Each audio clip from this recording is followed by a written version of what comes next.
Cheers,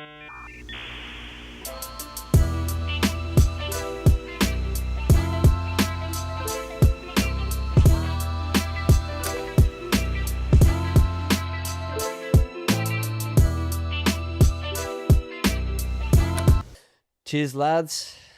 Cheers, boys. Cheers. Battle. It is. Battle to start off. Welcome back, everyone. Another episode of the Largo podcast, joined by co-host Finley, as always. And this time we've got Jacko, Baker, Mud.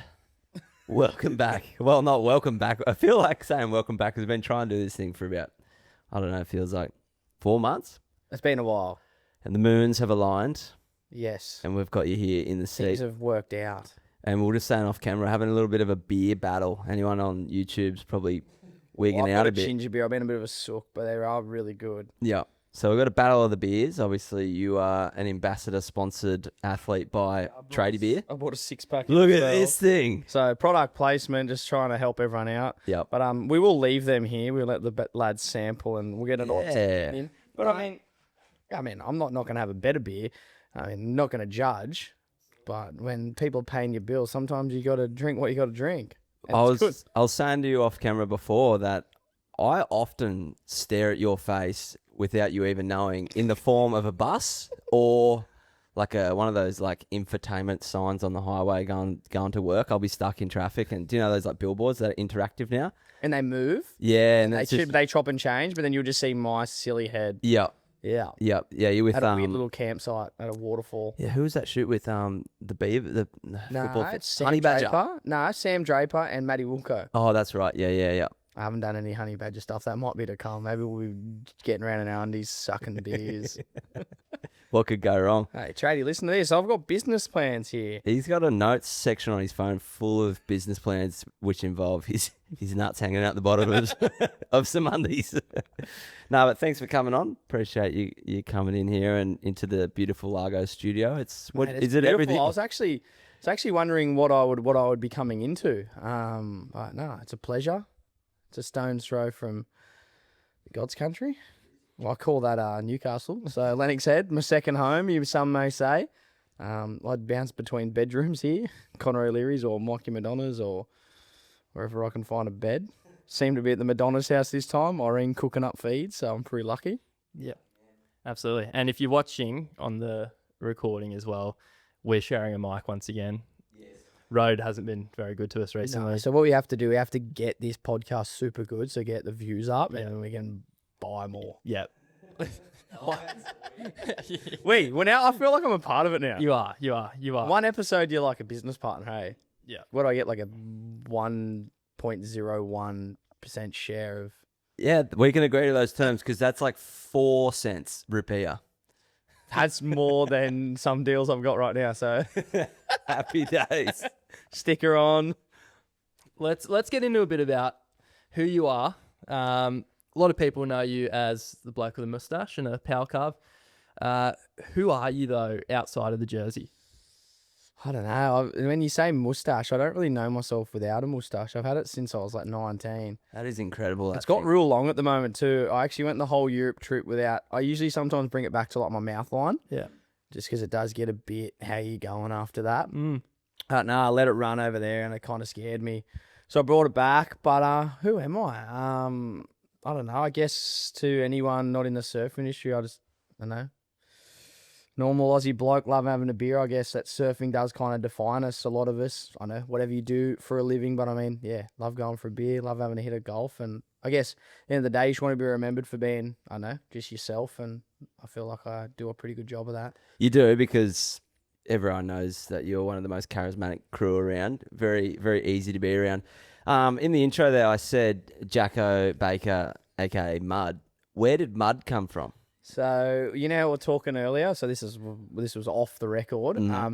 We're chatting about how I travelled with Stewie, Dean, Bowen, and Connor one year before it turned into the challenges. We were in Spain to Portugal. Well, it was just Spain and Portugal. It was like Spain event into the Azores, which is the island of Portugal, back to Ericeira, which is pretty sick. And must have only been the first weekend of the trip, and I don't even know how it came about. I must have been even just sitting in the living room shirtless, and Dean Bowen just goes, "Holy shit, how's the mud guts on here?" And it stuck mud guts for a bit, but I felt like mud guts was a bit aggressive, and I was maybe a bit rattled by it being a younger fella. And then mud just stuck. Mud just came. Mud's come and gone. Mud's stuck, and it's just. Even now, people get a bit scared to call me because they don't know how I react. But I'm just at that age, I don't really care. And I kind of back that there's a nickname with a pretty funny meaning behind it. And I mean, I'm not rocking around with a Jack 6-pack. It's kind of a pretty honest representation of who I am. Yeah, I mean, mate, dad bods are cool. And I mean, I'm glad I'm not called dad bod. I'm not a dad. So Mud's a pretty good side name. So, nah, it's a pretty funny, that trip, how it stuck. Dean was down the comp just yelling at me, going, "Go, Mud." And everyone, all the others, he's looking at him going, "What are you talking about?" And then it just slowly went from there. Like, they were comfortable chatting, saying that to me. Then probably like Chippo, like Morgs, and that kind of cottoned on. So yeah, it's kind of rolled on. Now it's got even home. I've got mates at the pub just call me Mud now. They'd go, "Where'd it come from?" So it's spread far and wide. And you've embraced it as well. I noticed it's in your Instagram bio. Yeah, I thought may as well just chuck it in there. Once I made the tour, I was like, people may as well know who I am. But no, I guess like that's the thing too. I mean, everyone kind of, as a professional athlete, you work hard behind the scenes, but like I was saying at the start, like, yes, who I am, it's like you want to have that, balance of both, like having a good time, working hard. And I mean, it seems to have worked for me so far, like having that balance between having a beer, having a good time, going to have a hit of golf. But then when push comes to shove, like that athlete still comes out. Absolutely. But I may not have that chiseled 6-pack you can grate cheese on, but I can suck a few tins. So and that's brought sponsors for me as well. So like whatever works for you. So, it's a pretty funny one. And yeah, even me missus sometimes goes to me now, calls me Mud. I'm like, "Don't you're excluded from the mud list. You're on the no mud list." And don't be deceived as well, audience. Like, Jackson's just come here from a pretty intense workout session with Proba in the gym. Yeah, he nearly murdered me. Yeah, he's a fitness coach to the stars. He's got Connor and Mikey doing some cardio. Done a celebrity session. They do cardio Tuesday, Thursdays, and we did a session with Woody earlier, just like trying some boards and stuff, and really fun at Northall. I can tell everyone now because that was today, so suck it. It was real fun. Real fun. Go there, heaps it. But no, we had that, and then I was at Connor's. Connor's got his first daughter, little Romy. We was hanging around. First time we met her. And then Connor's like, "Oh, I've got to go to this cardio session." I was like, "Oh, I'll just drop you there." He's like, "You're coming." I was like, "All right." He's like, "We do have the outer body golf day tomorrow, and you need to earn them." And I went, "And I'm having a tin now." So I've earned them. We got smashed. Yeah. Scrap was there. Scrap went hard. Bit of row, a bit of assault bike. Assault bike has the name Assault for a reason. I felt assaulted. So before I came here, I had an hour nap and got myself ready for this big, scary podcast. But I think what's much scary is getting back on the assault bike. And while we're on the out-of-body golf day, a question that's related to this, so I thought I'd throw it in now. It was coming later. Rick Boss down in Cronulla. Yeah. Wants to know, or wants you to tell the listeners who's better at golf, you or Connor. So, honest opinion, and I don't know, it's hard to judge because it's me. If you said, like, if it's Whiteman or Connor, it's real easy. I could say it because I don't feel like I'm hurting anyone's feelings or I'm boasting myself. At the moment, I've probably got Connor because I've been playing heaps, which might be due to that he does have a newborn child and that maybe going for 18 holes of golf isn't what your missus want you to go do. But when you're, I don't know, I'm lucky now I got a missus, but I get to go play golf. She's at work. So I just love the part of golf. Like, it's a challenge. I've got a bunch of mates, younger and elder, that I go play golf with, and I'm still shithouse. I'm off a 30 handicap, so I'm still real bad. But there's some diamonds in there. I can hit a good shot every now and then. But the last 2 days, we played Teven on Tuesday, and then we played Mullum yesterday just in practice of the outer body day. Connor's got it there. It's just he hasn't swung a club much, so he was leaning on me. I felt pretty good. I was like, "Hey, nice." Like if we were a tag team, I feel like if it was like surfing, I'd just be anchoring Connor. I'd be go. It's just that good. But then with golf, I feel like, I'd take one back on him. But if he's got good clubs, if he sticks at it, like, I think tomorrow we'll see some good golf. I'll try to get some content for us. There'll be some good swings, probably some beer skulls and I was going to say it'd be good content until about the 6th hole, and that's where the wheels start coming off because there's plenty of 12 beverages. o'clock tee off, probably 3 schooners before tee off, and then a beer a hole, and who knows what else we'll get up to, but like it could get pretty. Yeah, by hole 6 there might not be good golf. No. But we do have Heno and we do have Caltex. Caltex can bang it, so I feel like I'm pretty confident for tomorrow. We should. I mean, that's the thing. You just want to have fun. I've actually self-banned myself. I asked you about coming back this year. Yeah, I'm not doing it because I remember last year by like the 5th hole, I was staring down at the ball. It was on the tee and it was moving, and I was like, I can't even feel like it was on a tee. It felt like it was like on this rotating dish, and I was like, oh my god, I can't even fucking swing for a golf ball. And two holes later, I actually fell out of a golf cart. So that happens pretty quick. Yeah, I was like, I'm just gonna retire now and get out of there. Retire hurt. Yeah, I'm done. I'll come back next year. Maybe I'll make like every second year thing. Yeah, yep. A year off, get the endorphins flowing. Like Yep. I missed out a bit of FOMO. Yeah, I don't then have rest. that. I just don't have a no button. Like I don't like. I don't Going either. back to you said to me like, oh, like you've had a few golf days. Like this is my 3rd one in 3 weeks. I'm actually like, unfortunately for my pipe preparation, my fitness for golf days is phenomenal. When They might go pits and hand in divots. Lucky enough, ran my own charity golf day, which is pretty special. Had over there, it was pretty cool. Yeah. And then this one. So I guess on mine I was pretty good. I had to kind of behave because I was running it, so to say. I couldn't really like Go mad. completely legless. Julian's day on the other hand, yeah. And tomorrow, see you Saturday, and I'll let you know how I feel. Everyone should call you on Saturday morning, just a little welfare check. Just a check, like, hey mate, how you doing? And just And all just the go, people- no worries, We bye. do have questions coming later. Whoever does ask a question, you have to message me on Saturday. Say, hey mate, how you doing? Yeah, little welfare It check. might just help me. Might just help me get through the morning. It will.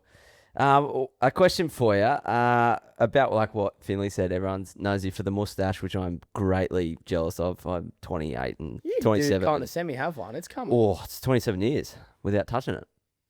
See, Maybe you have now you're to touch it. backtracking. No, maybe you have to touch it though. So that's a story about mine. I shaved mine.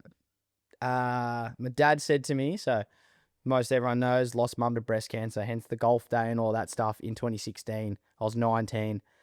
Before the funeral, Dad not made me, but was like, hey son, like it's pretty respectful just to get all. And I had nothing there, like the white Skerricks, like actually cut my face before mum's funeral, like heavy. Oh no. I had like a little red mark here, but Dad was like, you just got to shave your face. Like, Yeah. I had nothing. I had a bit of butt fluff here and a tiny like white thing.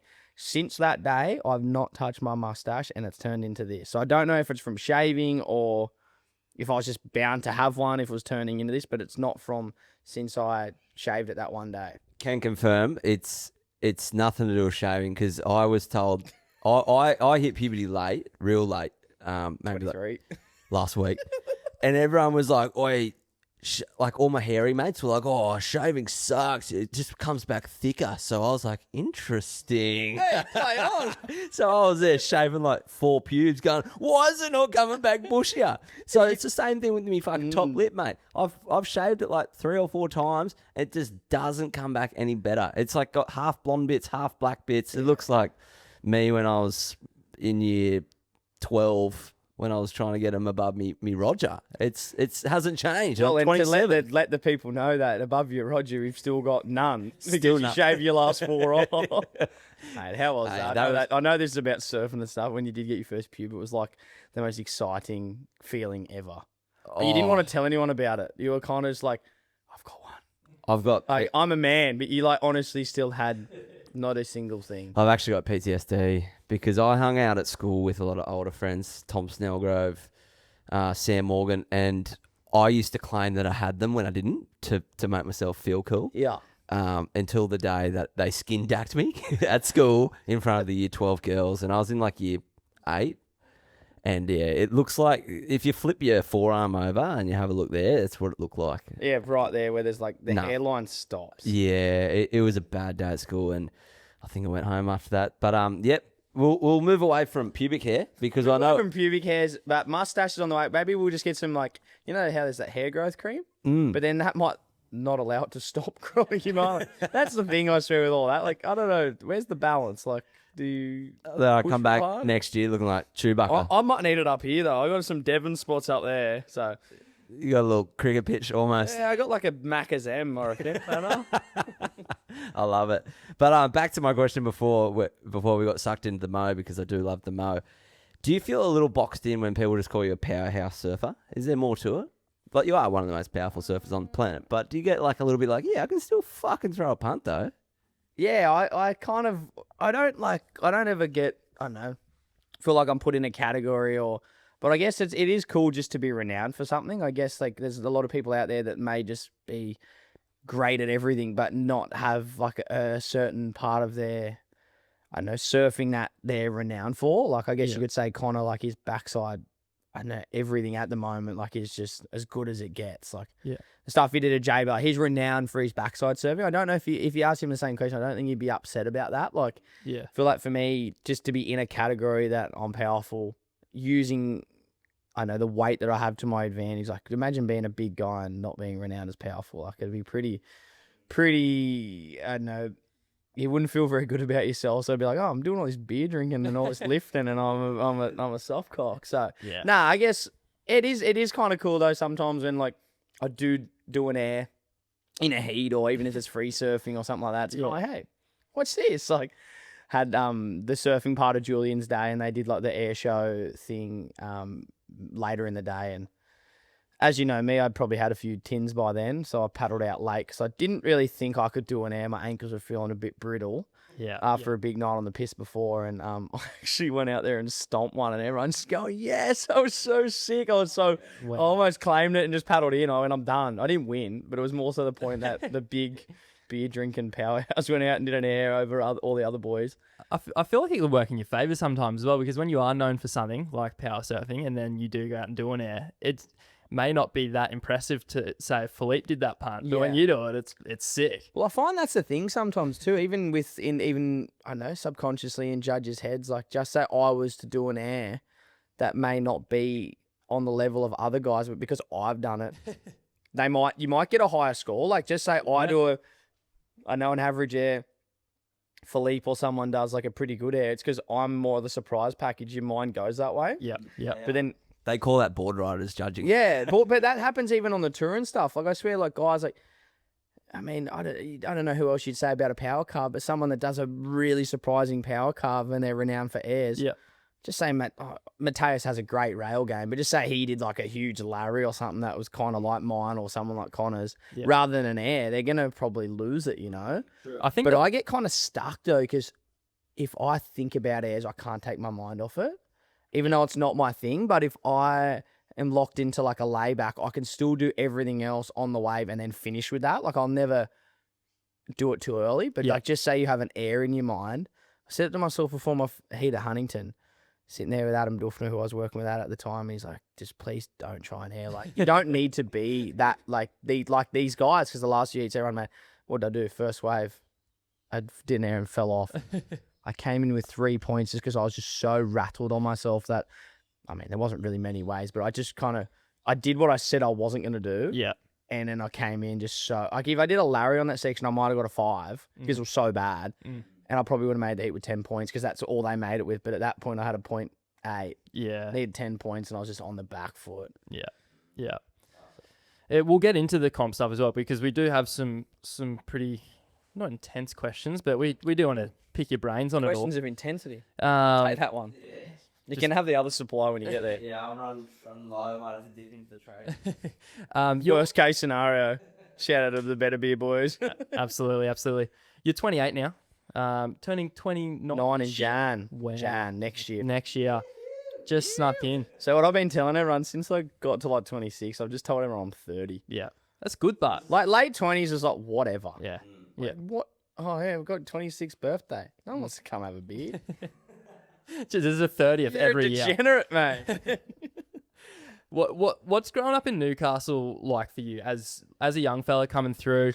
Who was the guys that you sort of surf with that pushed you, or that you just enjoyed surfing with? Yeah, home's like Merriweather. I mean the whole of Newcastle, but I mean I was a Merriweather boy. Yep. part of the board club. I mean, it's like up here, Lee Bar. Like if you've got a good board riders club, like it's very special and it's something that you kind of treasure. That's kind of your upbringing, like as much as running off to your rip curl grom searches and I know New South Wales tiles and the rest, but coming back to a board riders and being down there on a Sunday, your old girl's down there, your dad's down there, whole crew, everyone's that's kind of the stuff you remember more than anything. Even later in your career, like that's the stuff I kind of reminisce on, not even like winning an under 12s grom search. I wouldn't remember that, but being at like a Merriweather board riders with all your mates and stuff was the coolest ever. Yeah. So pretty sick to grow up doing that. And then just having guys like, I mean, I had Ryan above me, Jake Sylvester. Oh, throwback. Yeah. Travis Lynch, Craig Ando, guys like that. But What about Jesse Adams? He's still Jesse kicking? Adam, he's still kicking. He actually lives up on the Goldie now. But I mean, there's names you could go on with. Even Mitchell Ross turning like from, I know, someone I would verse in our Memorial Man-on-Man contest to first year on tour. I coached with him for 2 years when I was on tour career. So like kind of crazy moments like that. Shows our, I know, the area of Newcastle and the talent we have. Like, I mean, we're not really renowned for the best waves, but we just have consistent waves all the time. Like we don't have a pumping point break like here or snapper, but I think just the consistency of the waves proves to make good athletes. Like you got Ryan, all the names I added, Morgs when he did live down and grew up down our way. But I guess like sparring partner wise, it was pretty much just once Morgs kind of came down, he was kind of, I know, main one close-ish to my age, and then Ryan was definitely the one kind of paving like that way. He was kind of getting close to qualifying and all that stuff. And then watching guys like Craig, like he'd always kind of go to nobbies. Like everyone's seen those left clips with a bit of the break wall in the background. I can blow it out because everyone knows where it is. It's nobbies. And like then Craig and Ryan had shot half their clips there and they've just done the biggest punts. And then I'm over there renowned for power surf and trying backside full rows and nearly snap myself in half. But nah, like it's cool to like so lucky with that. And to go to the sparring partner part, like Morgan come out of nowhere. I've been on the challenges and the 10 stars for like 5 years, and this little prick came on and qualified in like a year and a half. It fucking pissed me off. Yeah. And I reckon that, not that I'm going to say that he's the reason I made it, but he's the reason that I got to rock it up my ass to go, well, if he can do it, I can do it too. Right. And it's like, not that there was ever a bad relationship. Like we're best mates. Like we're getting on like a house on fire. But when you see someone younger than you, not that he didn't put in work, but like I'd just been plugging away. And even that year he was pissing through heats. Like it was nothing. Yeah. And I'm getting knocked in the round of 96 just going, what the fuck is going on? Can I swear? Yeah, you can. Yeah, so- sick. I just want to double check. I'm not going to drop a C bomb. Oh, mate, don't you worry. Listen before.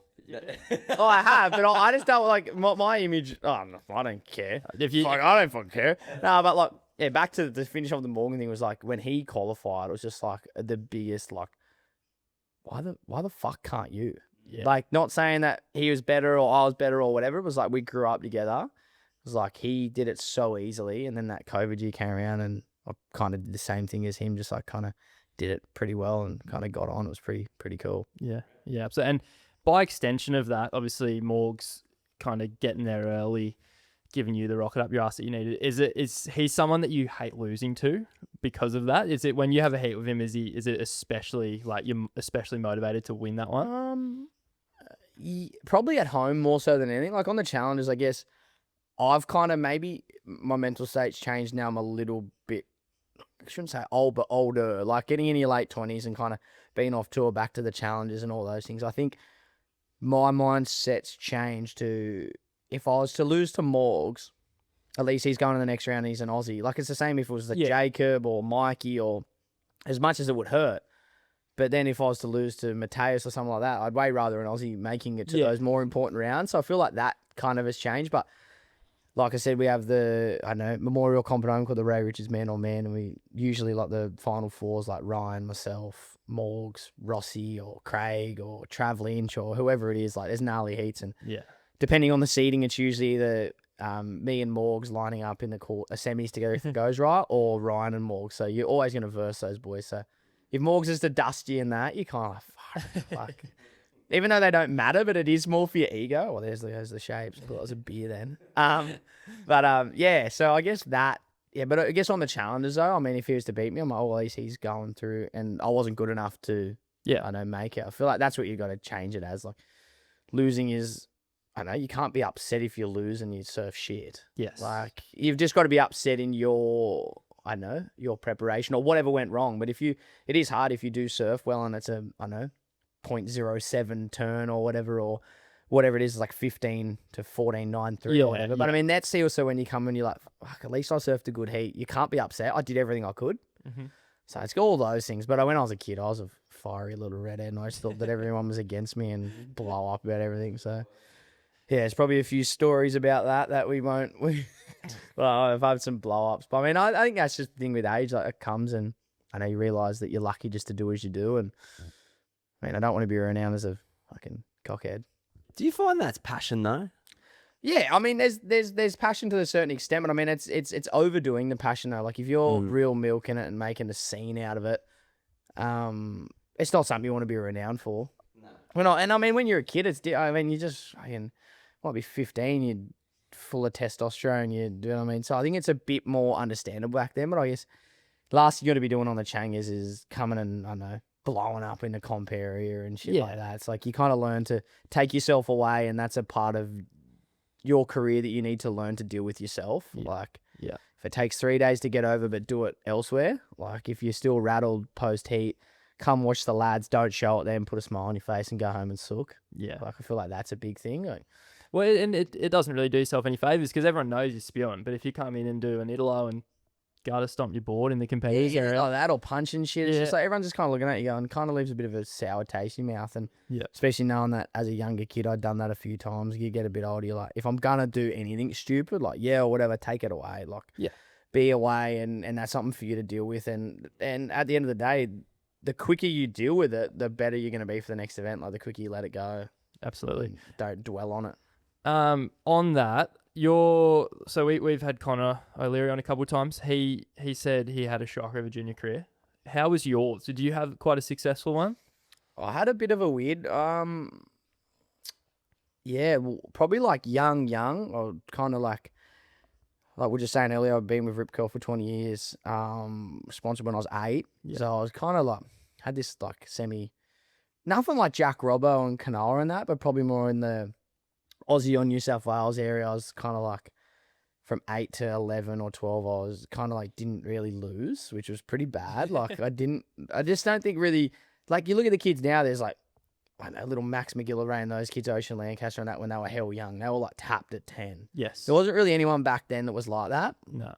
Kind of like at 11, won like the BL blast off into like 3 grom searches in a row. And not that anyone gives a shit about that. I still hold it. I think I had 5 on the trot, like 5 events where I just didn't lose. Wow. But then the crazy part of that is like everyone grew. Then those boys like Chris Saffis, James Young, it just got bigger. And it wasn't even like the surfing changed, but it was like they knew how to hassle, and they were great surfers as well. But it was like that extra part of learning how to surf a heat made a difference. And then kind of like did well through like 16s and stuff, not great, like kind of followed through there. And then juniors, I didn't do bad. I had a pretty good junior career, like pro juniors, but I fell short of world juniors by 1 spot 2 years in a row. No. It nearly killed me, like nearly made me stop. I went to the last event in Taranaki in New Zealand, needed to get 2nd, I got 3rd. No. Then come here to Leno when they first started. It would have been, the Skull Candy? Something, back when they did have the pro junior there, and it was a WSL junior. And I needed to win. And I was winning until 7 to go, let Cody Robbo have a wave with priority, and he beat me. And I got 2nd and missed out by world junior 1 spot again. Do you know why I know that? What? Guess who got 3rd, buddy? Did you get Did Cody beat you in the semis? Yeah, he did. I was going to say we didn't serve. I forget I don't know who I beat. Maybe it might have been Solly or someone like that. It was just, that was the sickest comp. So the waves were so fun for Leno too. It was pumping. I have to disclose something, because I was like, that was when it was 21. Yeah, it was 21. 21. It was the last year it was 21, because that's where I moved from there. Like, to quickly go on with that story, I moved straight to, Dad was like, hey. There goes the beer. Empty. I went straight to the some regional queues and just started trying to be like, oh, well, if I'm going to do this, I've got to make some points somewhere. Yeah. No, that's fair. Yeah, I got a 3rd, best result probably ever, because I feel like I had local buffing up a little bit. Yeah, what they used to call you? You had a name that Woody, because Woody was commentating then? Night Owl. night out. And then Ethan Ewing was the Golden Panther. Golden. I always wanted to be the Golden Panther. He was the coolest name ever. And Ethan just had that style that, but yeah, yeah, I like your nickname. Did you have one? Did they give you one? Nah, not that I remember. Yeah, I got mud back then when I was 16. Nah, but that's like back into my juniors. We kind of moved. Dad was just kind of like, hey, if you want to do this, maybe let's start flying to Japan and doing some 1-stars. And then at least when next year comes around, when no one's thought about it, you'll have points and you might actually be able to access the 3s and stuff. Yeah. And luckily that year, I don't know, made some quarters in some grindy little Japanese comps. And to go back to the mud thing, so in Japan, like not that you guys would have ever watched the webcast back then, with their limited language barrier, they still managed to call me on the webcast, oh, chubby Jackson Baker. They would honestly say that. I'll find a snippet and tell you. When I first started, they would honestly say, ask my dad, ask my sister, oh, chubby Jackson Baker. Swear on my life. Skits. As I'm dousing the 30-kilo Japanese kids, and I'm like, and back then, so this is back when before, CI have made, I know, Channel Lines have made epoxies and that for years. I didn't even know what an epoxy was. I was rocking PU, swallowtail bunny chows, dousing little kids, at 78 kilos, getting third and shit. Someone must have got into him and they said, yeah, chubby means something like rips. Well, in English. Mate, it was the funny. I would listen to the webcast and I couldn't even be butthurt or upset about it because it was just that funny. They're pretty sure that was back when my mum was still around too. That's how young I was, and mum would just go, "They're calling you chubby." I'd be gnarly. I'll have to find a snippet and send it if they've still got access to the 1993 files of the Japanese pro at a beach no one's ever heard of. Nah, it would have been 2016, 2015. I managed to win my first QS there, which is pretty sick. In Japan, chubby's a good thing. Means you're well fed. Yeah, Mate. And 7-Eleven, that place is mental. If I was chubby, they used to probably see me walk out with an Asahi and 3 sushi rolls and go, how's this little fat boy going to stand up tomorrow? Into the quarters, semis. So you start on, you sort of touched on it before, you start on the Kiwi fairly young, about 17, right? Is this did you know at that point, I'm going to pursue this pretty heavily, or is it still teetering on all? I think it was just kind of just to the point of hey, the juniors are done. They've kind of told us that it's going back to 18, 19, whatever. Yeah. Didn't really have, I don't know, any other option. Definitely didn't want to, I guess I'd finished school by then. Oh no, I was finishing school. It was kind of well, I'm not really doing anything at school. I was still finishing year 12, but I wasn't getting an ATAR. And mum and dad were kind of either stay in school or go get a trade. So I'm not going to get a trade. I may as well stay in school. Keeps me out of trouble. Yeah. Yeah. And yeah, I guess I know all contractual stuff with sponsors. You just kind of never know where you're at. I was just kind of let's just give it a crack and just see where it takes us, and kind of just grinded away at it. Just a proper grind. I was at 17. I think I qualified when I was 22, 23-ish, maybe a little older than what you would think as a young fella. But no, I'm glad I stuck at it. Glad I grinded out. There's some tough years where thinking you're making the primes and you fall out, because back then you could honestly be in the first round of the primes, and if you lost first round of the primes, you could mathematically stay in the primes. If you did 8 primes but lost first heat, you would have enough points to stay in the primes. It was just so backwards. So getting into the primes, you needed to get quarters into 3, win a 1, and gain these points to get in there. It's kind of once you're in, you never fell out. Not the name guys that saying they shouldn't have been there, but David DeCamo, Hizanome Botero, guys like that never fell out of the primes until it changed. Because it's once you're in, you never fall out. Which is different now. The challenges is it's a good, system where you're fluctuating, people are changing. Guys may not even be in the challenges one year and then they're in it and they might not be. And it's just kind of shows how strong all the regions are. Back then it was very mate, you could have 45 Aussies in the top 100. Now you can only have 10. And they're all getting paid 30 to 40 grand just on prize money for a subpar year. Yeah, you could just make it work. It changes so much now. I guess that's the thing. Even people now ask questions how's surfing going, blah, blah, blah. It's it's never a money-making venture. It's a career that you want to just, I haven't really given myself anything else, and I love it. It's a sport I love. I'm always going to do it. It's even a sport that like I'm still going to do when it stops, whenever that does happen. I mean, you don't really just give up surfing. It's still a hobby. So yeah, I mean, anyone getting into surfing thinking it's a money making venture, but you're wrong. That's a bad investment. Nah, it's something you love, something you get to do. I mean, even those trips, you might come home a little bit in debt, like just a little bit. I know you don't do as well. But I mean, I know we just did Portugal and Brazil, and it was probably the coolest month and a half. And all the boys get around each other. We learn to take the young lads on and get them into houses, let them sleep on the floor, cut a few costs, and the more the merrier. If you got 6 guys in a car, makes it cheaper. 6 guys in a house makes it cheaper. It does. It really does. I want to touch on if you're up for it. 2016, obviously, very hard year for you. Especially you were killing it. First at Tahara. You got your first QS win. Yep. You also had a semi-final, a bunch of quarters, so incredible year. Something clicked, obviously, and then you get hit with the worst news that a human can ever hear. What was the mindset then?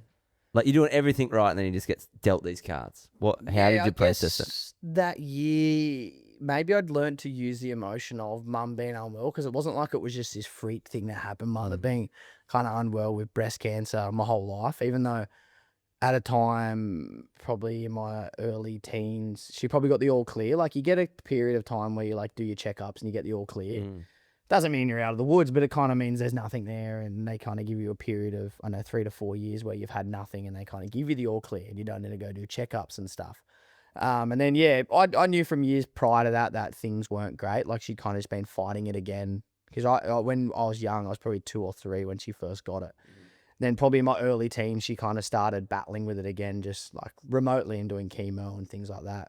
So I guess I knew it was already there, and I'd kind of grown up with her being unwell. But she was all pretty good at that point. But 2016 was a bit of a different year. Like, she was pretty unwell the whole year. I guess maybe I used that to, compete well. Like, use the anger. Even now, like, I still balance with how I use anger and emotions of things like that. But I think that year I had a good way of using it. And then I actually, funny enough, you mentioned Tahara. That was the first QS I ever won. It was a 1-star in Japan. I had this weird feeling that once I won, and it was most money I ever made, I made 10 grand. 10 grand for a 1-star, that's unheard of. Yeah. Japanese government threw in a bit of cash. But I called Dad, and I just really wanted to come home. I just had this really weird feeling that I needed to come home. Because I made 10 grand, the flight was $1,000 a change. I would have never done that. Maybe now, or if you're on tour, like, you'd spend $1,000 a change, but not when you're on a 1-star queue. And it was only a day change. And I just made the decision, fuck it, I'm doing it. Come home. Funnily enough, the next night was the last night we ever had with mum at home with like a family dinner. And then the last 2 weeks of her life, she was in hospital. So kind of crazy feeling, man. Kind of gives me butterflies to talk about. I'm glad I took that, feeling to roll with that. And money's not everything. You just roll with it and come home. We had dinner. And then honestly, from that day forward, it must have been really, really late July. And then mum passed away kind of that middle of August of that next month. So the next kind of 2 weeks was committing to just being at the hospital, being there for her. And then, yeah, I think the year kind of went kind of bad after that. Mum kind of dying wish was just continue to do it. Don't stay home. Don't be in self-pity. You've kind of got to learn to adjust to what's happened. And, go be who you've wanted to be. Like, don't change that. Don't stay at home till Christmas because you'll never jump back on the horse. That was kind of her thing, is like, you've got to just get back on the horse and just keep riding it, like ride the queue back. I flew to I think I skipped an American event because she just passed away. And then I think I flew to Europe. And then the coolest thing was my dad and my sister came. Dad just dropped work. My sister dropped whatever she had at uni and was like, if we're going, we're going together. Mum would want us together. So one of the more special trips we've had, and as much as I was crying and this and that, but I think that was probably the best thing we've ever done. I think I'll probably struggle for the rest of the year, but I mean, kind of all those things happen, and I don't think that that year would have changed, because there were like quarters and semis and stuff in those smaller ones. I might have nearly made I think I did still nearly crack the primes at Hawaii that year. I think that might have been my first year of the Triple Crown, so I still kind of did make it from my earlier results. But I definitely wasn't all there, I know, competitively, that's for sure. What were the takeaways out of such a tragic loss? Like, what do you know now that you didn't know before? Oh, mate, I'd tell anyone, go tell your mum you love them if you still got them, or even your dad. I mean, even my dad He probably doesn't want me telling on here.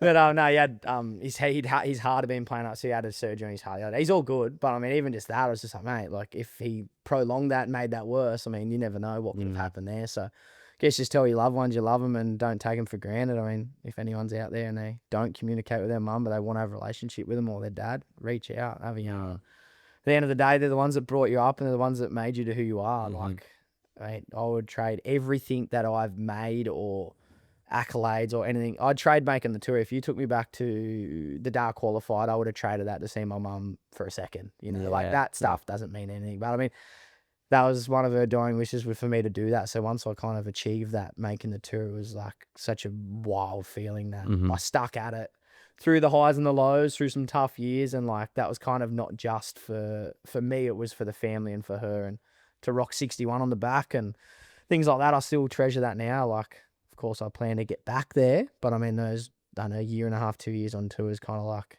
wasn't just for me, it was for the whole family. Like, pretty freaking special. And in 2021, you do qualify. What was that like for you at that point? Is that like, just talk us through the feelings, the emotions, like obviously your mum telling you she wanted you to continue. And then at that point, still is, it's pretty much, other than winning a world title or whatever, it's the thing that everyone dreams of doing, you know. How was that for you?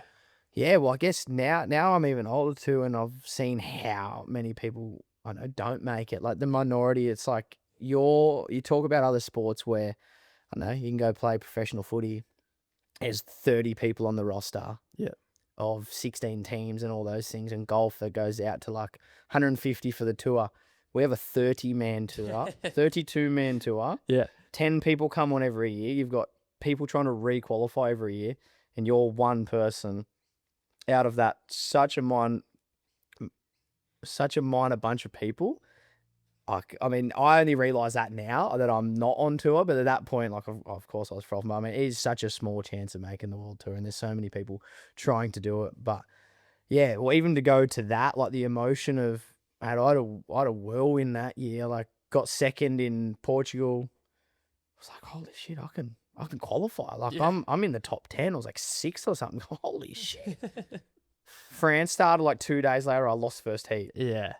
I wanted to ask you about that as well. Lost first heat, and then had like 2 weeks to prepare for Hawaii. No, had about 3 weeks because we're on the road that whole year with COVID, getting COVID tests out the back end. Like, mate, probably my COVID test bill, that trip would have been like $3,000, I reckon. But it was really cool. Like, that's when the Aussie camaraderie really came around. Like that what was that, 2021? Yeah. Yeah. It was super special. Everyone got real close because, I mean, we had no family with us. We were gone for 3 months, and he got to Hawaii and lost first heat again. But like, luckily everything, honestly, to go just to that Haleiwa contest, like Connor made the tour that year, Cal made the tour, Lob made the tour. Every day, someone, I think Connor might have said it to me. He goes, you can't wish for the people as names to lose. Yeah. But you have to go for the other colours of the people you want to win. So you don't ever put, you know, because think about if you're watching a footy game or watching whatever, you might be watching and you wish it to lose. It's gonna win. Yeah. Or whatever it is. Like, as soon as you put that bad juju out there, yeah, the bad juju comes on you. So I just learnt to watch every heat going for the two people. Yeah. Rather than, mate, it was the longest like 5 days of my life. Yeah. And then to show the feeling at the end of that, it was like, I don't even think it sunk until I got home. Like, it was the wildest couple days. Like, were you the last qualifier, as in second last? Because were you 14th or something? Like, yeah, there was double qualifiers that year. I think I was like 13th or 14th, and Carlos was 15th. He snuck on in last. So it was like crazy small things that year. Like, I think Geordie Lawler, if he got third in his heat, not fourth, he would have been in Carlos's spot. Like, that's how, like, there was, because it was 4 events, and then there was an event that counted from the year before. Yeah. So luckily what saved me is I had a second at Ericira to Zeke, and then I had like what used to be a 3-man round. I think it was like a 17th in the Sydney Surf Pro the year before, and that was the only reason I made the tour. Wow. I made the tour the least amount of points ever. I got 10,700. Which at that point, I didn't give a shit. I was frothing. Doesn't matter. Yeah. I mean, but yeah, like, to go from the feeling of that, like, it's like everything you've ever worked for. Like, I didn't even, like, I mean, everything changes, like contracts, money. Like, I've finally gone from like nearly losing sponsors to being on the tour. Like, I backed myself that COVID year. I worked as a courier driver. As when the world kind of shut down, I was kind of sitting at home going, like, not that I was getting paid much then for surfing, but that was helping me get by. Yeah. And then once kind of the companies kind of said, hey, look, we're not selling stuff, so we can't pay you. Like, that stopped. I just went, holy shit, I've got to get a job. And I mean, that kind of made me realize that, like, I could, I don't know, have a crack at it. I was like, I don't want to do this. I don't want to drive a truck for the rest of my life. And Yeah. there's all those weird little moments. And then even the day so it must have been 21. They had the Newcastle CT event at home. You got a wild the card, Newcastle Narrow, yeah. Cheers, Leno. Won't go into that. Already got the event for that. But yeah, they kind of said the board rise clubs will give you wild cards to your athlete. Luckily it was me and Phil's at the time. And once I kind of got that, I kind of and I surfed good in that comp. I was like, I can match it. I didn't do great, but I put scores up and I felt like I was competing. I didn't lose in the first round. I got second to Italo, beat Jack, and then I had a heat against Italo in round 3, and we were going score for score. I think he had 12 points. I lost with 11-8 or something. Yeah. It was really close, and I was kind of okay. I think I called my boss after that and me courier job and told him I quit. I'm never coming back. Sick. And then just committed to the challenges. We still had that comp at Cabarita to finish that year to make the challenges. I think I got 5th. And had cemented the spot in the challenges, and then that kind of year followed on. Yeah. Pretty sick. So you arrive at Pipe for your first day of full time. Absolutely CT. man. Yeah. So you're bricking it. Connor came on, said he shit himself in his first heat. I'm assuming none of that happened, but what I did want to ask you about is if you were scared, you wouldn't have known it because your very first wave on the CT was a 12, and I'm not exaggerating. It was an actual 12-point ride had you made it. Can you describe that roller coaster of a wave to the listeners, please? So just to give you the start of the heat, it was pumping. It is. I've been in Hawaii for probably 2 weeks. I think I flew over on the 12th of Jan. Comp starts 29th. So yeah, good 2-3 weeks. I haven't caught a pipe wave.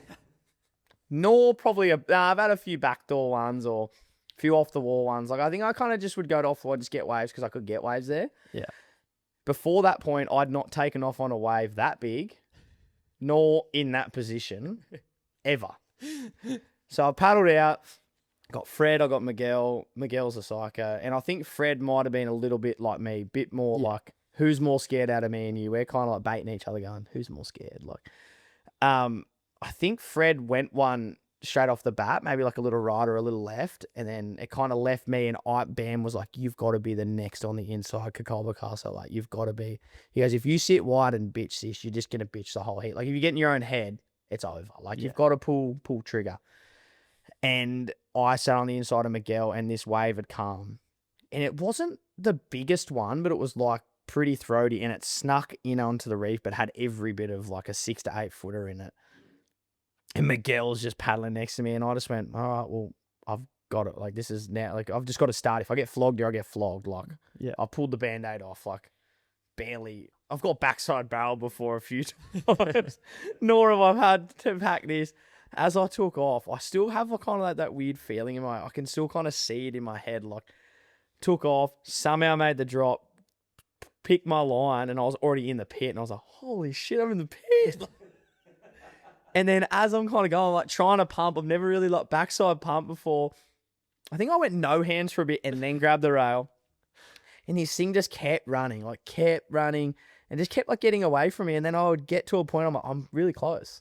Yeah. And then it would go again, and I'd be back again, and I'd be like, oh, far out, I'm really close to making it. And I could see the pipe house, the Vulcan pipe house, and this weird spot there when the lip would come over. It's I'm real far along. I'm in this thing for ages, and then unfortunately the foam ball just grabbed me with everything it's got. I swear I flew out of the pit. That's how hard it threw me. I tried to dodge it. Not that I knew it was there. I was almost riding the wave real high. If you watch the water view, I was kind of if I stay high, I'll avoid the foam ball, and it still somehow just got me. And Yeah. I was a meter from the best wave of my life. So I got a 3. I think I got a 2.8 or a 3. Best wave of my life. For not making it. And I made the heat. I won the heat, actually. Yeah. But to go back to the beach view, Connor was on the beach, Dad was on the beach, Kakao was on the beach, and he's telling me not to take off. He thought it was a closeout. He's going on the beach. No.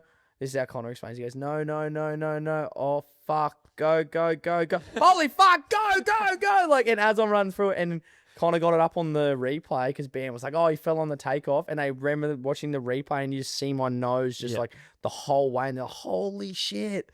Mud nearly did it. Like, and I had a bet with Cocoa at that time. If I'd got over an 8-point riding, he was giving me like $500. Like, he was like, there's no way you're getting an 8. US. Like, something, it might have been between 2 and 500. Like, it was a pretty crazy, and I think I had to give him like 50 or something. I was like, so I ended up paying up. He didn't even take it because he's like, that was legit, man. Sick, like, sick. Got some respect out of the big fella, but nah. Yeah. Coming from that, I got another one later, a bit of a like one section throaty one. It blew its guts. I got like a 4 maybe. I got a 4.83. Ended up winning my first ever heat on tour.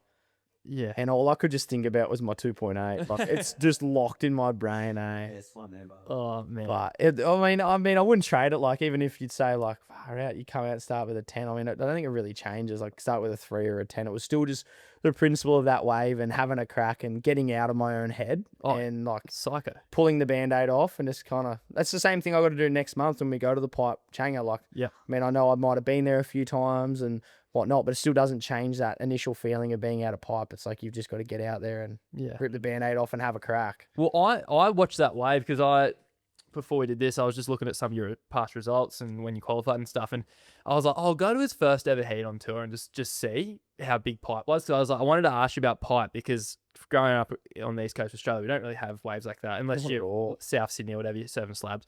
But I was like, I just want to, and I literally like clicked on the heat and I was like, oh, it's macking. Like, it's solid. I'll ask him if he's scared or whatever. And then like, I don't know, wherever I clicked to, it was just when you took off on that wave. And I was like, holy crap, he got smoked in his first one. And then, like you said, you just see the nosy at water. Keep seeing me move across. And then they show the water angle like 2 seconds later. And I'm pretty much at the exit. Like, as close as you can get. I came up like squealing like a girl in happiness of like, I didn't die. And I still claim it as the best way of my life. Like, I don't even, doesn't even need to make it. It was like, well, you know the same when you're a kid. If you came out, you weren't deep enough. Yeah. Like, that's me. Yeah. And then all of the Hawaiian Water Patrol dudes who like in the free surfs, like they're all legends, but I mean, they don't give you much credit when you free surf. And they were just going, yes, go, you little fella. Yeah, fuck yeah. Like, giving me full props. And then after that, like, even just seeing a few people around the comp, like I was getting a bit more props and like as a rookie, you don't really get much, but I had a bit of like a high five and a bit of a you or like rather than like, yeah, fuck off. Yeah. No, it was pretty sick. Like, that's something that I'll treasure forever. Even if the day comes and I don't make the tour again, which I hope's not the case, like, that's something that I'll be like, pretty special moment to start. Like, and even to have that day, even for like, Cal had a mad crack. Morgs was on tour that year. Cons was there. Like, it was just a really special comp for all of us, and like, had mates around to remember it with. It was pretty cool. Yeah. At least it wasn't howling onshore and we're doing cutties at the back door. Like, so I mean, you can get that. Like, you could have your first year on tour and. I mean, we could be doing that in January. You never know. Hopefully not. But I mean, there's so many times more often than not that it can be bad because it's not a beachy here where it can be fun all the time. It's like if it's not on, it's really off. Yeah. Like really bad.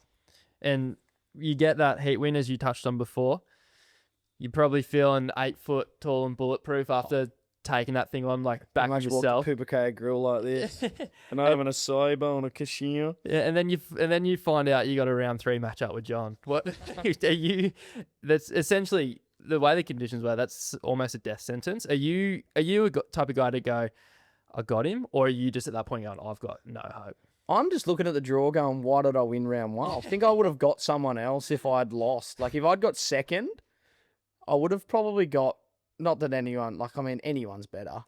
But I might have got a middle, because John had come off maybe not having a good year the year before. Or so, I don't know what it was. Yeah. But for some reason, I got John and I'd won. I was one of the only, when they had the categorized brackets where you could move in your seating bracket, I moved to the top of our seating bracket. So I went from 34 to 28. So I've moved up. Yeah. So 28 somehow met with, I don't know, 8 or something. There's John. Yeah. Like, at least be like, I don't know, Miggy again, or I know that that'd be a crazy heat, but it's not John. Anyone's better than John. I got John. I was just kind of like, not that you ever paddle out for a heat knowing you've lost before you paddled out, but I kind of knew. Like, Jackson Baker ain't beating John at like 4 because the next day was smaller and like probably even more trickier that, like, just say John might have picked his waves. If it was big, maybe I could have somehow got a random one and just put all of my testosterone into my sack and gone. Yeah. Like, but it got smaller and he just had like, I think he had like 16 points and I think I had maybe 5. I might have had 2 4s or something. Like I had 2 little backdoor ones, and I honestly even joked to him in the back half. We got into the priority heat and he had 16 points in the non-priority heat. And I just kind of looked at him as a joke and I said, hey, John, like, you're clearly going to beat me.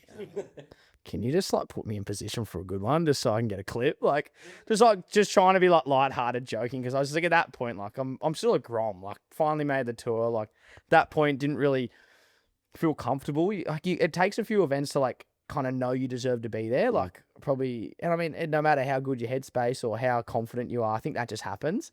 And that heat, because Bam kept looking at when I came in, he goes, were you talking to John? I was going, just let me have a wave, bro. Like, put me in the spot. And he was just so competitive, just gave me nothing. And then we had a good yarn after the heat. And he's like, I probably should have. Or like, he's a bit of an awkward cat. Yeah. Lovely guy. But I mean, yeah, he probably wouldn't have coped too well with someone trying to ask him for a good wave. Like, You would have melted like cheese. I had him. But that was a real special comp. And that whole first year, second year, I mean, all those heats, I mean, I know if anyone would ever ask you about, I could tell you anything about any heat. Like, I've got them engraved in there because they're just all special. Be a bit different if you had 10 years on tour. I mean, when you have like, I know, a year and a half, 2 years, I can remember like pretty much most stuff that happened just because it's so special. Like, every heat had a meaning, win, lose, draw, whatever it was, you kind of remember it. That tees me up pretty well for the next question then. Not it's obviously tour related, but the way I want to frame this question is, we all have that one bloke out in the surf when you paddle out and he might be wearing like an FCS hat and you're like, fuck, not this bloke. And just wants to chat, yeah. Nah, just annoying. He's probably a good bloke, but just annoying. He just looks annoying. It's just annoying. Or like, yeah, you just, those face values. Was there anyone on tour that you just went, fuck, not this guy again? Like as a tour surfer? Yeah, and I don't mean it personality wise, but just like maybe he just always got you or something, or just like he would just, those people who just for no fucking reason they just annoy you. There'd be people like, you could say like someone like Italo, lovely guy, but that's just his nature in the ocean. He's just a maniac. He just looks like he's, I don't know, got Tourette's and he doesn't stop moving. And that's just the way he surfs. Like, even the boys reckon that sea bass was similar back in the day. Like, he was just here, there and everywhere. But not that like, I mean, this is another one, but it's like someone that I had in a heat that was just my arch nemesis. And of course it annoyed me at the time, and we're hell good mates now. Cal Robbo just had me every time. And not that I hate him by any means, but it just annoyed me. It's like, because he got the first one over me and then he just was kind of riding that. And then I never got one back. Like, he went, I think he's 4 on the trot with me. Like, in tour 2-man heats, like crazy. No, the only time I got him was in a 3-man at Brazil. And it was me, him and Geordie. But on the tally of what we have, it doesn't really count. Like, he knocked me off tour the second year at Margie's. And it was like such a hard heat for him because he's going like to try boost himself up the rankings and knowing that his mates in the ocean. And we could have had a good heat, but I just had a shocker and I just like melted because it was Cal. If it was anyone else, I probably would have been okay. Then he beat me at Snapper in the Challenger in the first year when it didn't even matter for both of us when he won it. Yeah. Beat me in around the 16. I was going, this guy just doesn't not. I think he's the only one that's like just got me. Yeah. Yeah. Like, other than people like John, but like Cal's just got my ticket. Yeah. So I owe him. And he's on the out of body golf day tomorrow, so maybe I'll just swing a few clubs. Nah, he's a good lad. That's the thing too, like, because you asked the question like about like, I know, do they annoy you? It's just more so the losing part. Yeah. Like, I mean, we travel, like, we're good as mates, and it's so cool to see what he's doing. And I mean, that's the thing too. I mean, it could be anyone. You just hate losing to anyone. Like, but I mean, when it's consistently to one person, and they knock you off course. It just gets you. Like, it just like becomes this like mind fuck. Yeah. I see Cal in the draw. Oh no, he's gonna ruin me again. Yeah. So, and you have like pretty much 1.5 seasons on tour. So you do 1 full year, you re-qual, and then you fall off in the midway cut. I think you had quite a consistent first year, not in terms of like getting really good results, but you never lost in round 1. You always made it to round 3, and I think you went between like a 7. I lost one round 1 before the cut, which was like 5 or 6 events. Yeah, So right. I got second. Like I never went to the Elim round. That's it. You never lost in I it. never went to the Elim round until the second year on tour. Yeah. Because the Elim round after the cut doesn't count. Because you get second, you have to go to the Elim round in Yeah. round 1. Yeah. So I had a pretty good track record in. Yeah. No 33rds is basically what Yeah, I'd no dirty bird. Yeah. We call him a dirty bird. no dirty birds. No dirty birds. But I still don't think I've ever got a dirty bird. no, you didn't. I Got went no dirty birds. no. Made a statue. Yeah. Yeah, can we get a no dirty bird statue? You do. I think you go between 17th and 9th for your first year. Second year, you'd speak on Cal. I think he beat you in maybe your first event that year. He knocks you out of the draw in an early event. Yeah, we had a really close heat at Pipe. It was Yeah. kind of a little scravenging between 4s, and I fell on this crazy backdoor one. Yeah. If I made that, it was a different heat. But nah, I mean, yeah, that was another heat that we had. He got you. But that second year, I finally, I think I kind of had a tough time until Bells. Yeah, you maybe. broke through. You got 5th place. Got 5th at Bells, felt the man. Probably should have beat Philippe. No, it was a really that's the thing too, even with that whole scenario, that heat. Yeah. And Philippe and who we both are and as mates, like people are kind of like, oh, do you hate him? I don't. Like, we are really good mates. He's one of the most lovable dudes on tour. Yeah. And he might have been battling with a few other things at that point. I don't know if it was with the judges and stuff like that. It definitely wasn't directed at me, that heat. Yeah. Like all the stuff after, and we'd chatted, we'd had beers and whatnot. He was one of the closer guys that I've been close with on tour, other than the Aussie guys. Like he was the one that always would, I don't know, go have a beer with or have dinner or check in, and Yeah. he'd always kind of, I don't know, once you crack the second year, everyone kind of loosens up with the rookie part. Like everyone kind of is pretty free and hangs out. He was one of those guys. So, And but just- I mean, that heat could have gone either way, and that was honestly the heat that could have changed my, I don't know, trajectory of my career. If I beat him there and got third, I make the cut. Yeah. So, And just for the listeners as well, just fit when you say the stuff that went on around it, just fill them in on what basically. oh, he kind of just came in and was kind of just going to the judges about the scores and asking about how I got a 9, but it wasn't really directed at my 9. It was more directed about his scores. Yeah, sure. But it came out with his, not that he has limited English, but I mean, just the language barrier. If it was in Portuguese, you would have totally understood the situation. Yeah. And I mean, when you lose, and I think the biggest thing for me in that situation is I'd got so close to beating Philippe. My body language on camera looked really, really good to people. People just kind of seen that I took it really well, because I did. I was like, Yeah. I got close to beating Philippe. Like I hadn't seen his waves or my scores or whatever. I just kind of was like, far out. I just lost by 0.01 to Philippe, like at 1 foot winky. Yeah. Beat Jacko in the heat before at 1 foot winky. Like to go back on that, I was like, that's pretty special for me. 100%. Not that I knew, and I knew that I had a chance at Margie's. It's more so just now that I look back, I'm like, that heat was pretty tricky for my career. Decisive, right? Decisive. And I mean, and a lot of things have changed since then, I don't know, life-wise. And I mean, they might not have happened at that point if I'd stayed on tour, because I wouldn't have been able to come home and sort those things out, like family relationships and things like that. So, yeah, I mean, things happen for a reason, and I probably matured a lot from then. And like, you kind of just, I don't know, things happen for a reason, like you said. Like, Yeah. I can say it for a lot of things. Like, I mean, you go back to mum, like that definitely doesn't happen for a reason. But I mean, a lot of other things in life, I'm a big believer in things happen for a reason. And and your trajectory of life goes in that direction for a reason. You're not put on a path for the wrong reason. So Yeah. So yeah, we get to Margie's. You do drop off. I think you get a 17th after your best ever result on tour with a 5th at Bells. What's the feeling like? Obviously, you have the highs of qualifying, and then you have this low of like, I'm back on the Challenger or the QS now, whatever it was back then. Is it just a gut punch to you at that point? yeah, it was a very interesting feeling. I kind of had seen the boys the year before, like Morgan and Ryan and those lads who were super close to me deal with it the year that I'd made it. So I'd rode the high at Margie's the year before, and I'd kind of, I know, felt the emotion of the cut, and I'm so thankful that that's done for all of our careers and mental states. Like that event was the grimmest contest ever. Like, Yeah. I think even WSL would have felt it. Like none of us were ourselves. Like it was grim. Like it just felt like we're going to a funeral every day. Like it was just bad. So I went from the side where I snuck through. Not that I did well the year before, but I'd done enough to get through. And then this next year, all I needed to do was beat Cal, and I'd made it. If I would have got 9th, I would have made it. And then, yeah, you have that, I know, balance of like, at that point when you're on tour, you see the challenges as a massive step down, which it's not. Like the level's so high there.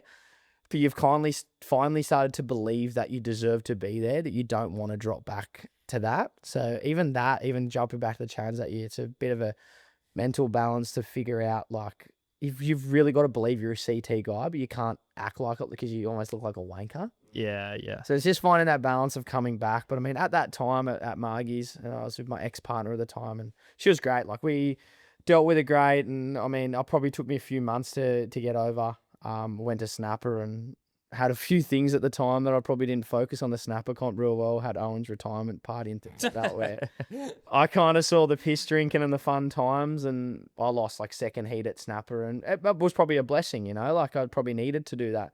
Yeah. And then I got down to Narra, and I actually took a way different approach. Not that anyone actually knows. So I actually called Will Hayden Smith on the Thursday morning or whatever it was, the first day, and I was first heat of the second round. I called him. I was like, "Hey mate, are we going to run round 2 today?" He goes, "Yeah, we are." And I went, "Oh, fuck, I'm in Nui."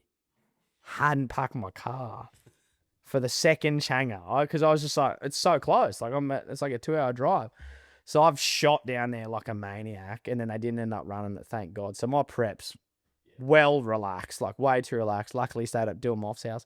Turns out, pissed through the draw and I get third. I'm just going, so I can surf. Like, I'm like, and not that I wasn't serious, like in the heat time I was, but around that I was so relaxed, like maybe this is how I need to compete, like really relaxed. And I went down there and got third pretty comfortably. Like, didn't really ever feel like I was, I don't know, sweating. I think the only heat I had sweating was against Mikey, best little grom at best mate, little brother Mikey Madonna, in the 9th round I think it was. And we shook hands before the heat, and in my head I just went, I'm not letting this little prick beat me. I know him off the back of my hand. Like, he was pretty young still at that point, kind of first year on the Changers too. And I was like, there's no way I'm coming back from the tour and letting my like little brother beat me. And fair. I just went, I'm going to manhandle him. And like I mean, he got, I think I started at the start and got a score straight off the bat, and I just kind of had rattled him because that whole draw, he'd been getting 7 straight off the bat. He had Bemmy helping him out. And I knew that Bemmy was sitting him on the inside. So I paddled way further up towards South Narra, just made sure he had no inside advantage. It's funny because we can joke about it now. Like, I'm staying at his house, and mum and dad are like an auntie and uncle to me. So it was like pretty special, but I was like, oh, there's no way I can't, if I let him beat me, this will put me in my career coffin. Yeah, that'll rattle you. Like, he can beat me now, that's fine. But I mean, that at that moment, coming back from the tour, there's all that stuff at that point too. Like, they're talking about, I know Jackson Baker, World Tour surfer. Like, they still even do it now, but now at least I've been on the challenges for longer. You don't, let that get to your head as much. You have to but then you're kind of like, oh, I am that guy. Like, I have to continue to be that guy. So, yeah. But that year was tricky, but got bloody close. What are your biggest learnings from your time on tour? Now that you've got a bit of time to process it, like what did you learn the most from those years?